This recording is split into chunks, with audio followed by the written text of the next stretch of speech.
嚟到2026年第11條關於 compound interest 嘅題目咧，咁今次就講到呢個 interest rate 咧就會係4% per annum，咁就儲5年，然之後咧就會係 compound quarterly，就即係1年咧就會係計4次利息㗎。最終咧個 amount 就會係8萬，咁今次咧就想揾翻呢個 P， 亦即係個 principal， 咁所以我哋就可以寫得到而家 P 再乘翻呢個咧就會係1加4% 再 over 4，咁 over 4咧就即係話因為我而家係4% per annum， 然之後1年咧就為計4次利息，咁所以我哋就要將佢再 over 翻4，咁以及咧佢就儲5年啊嘛，咁就即係儲咗5年就即係20季，咁就計咗20次利息，咁最終咧就會等同於呢個8萬，咁所以最終我哋計翻個 P 嘅時候咧，我哋就可以先撳翻4%。再除4加1，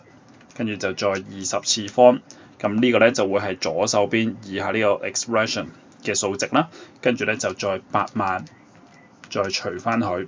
咁我哋咧就攞呢個 nearest integer 啊，咁所以我哋會見得到而家5咧就要令到佢進位，咁所以最終咧就會係65564，因此呢條答案咧就自然會等同於 B 啊。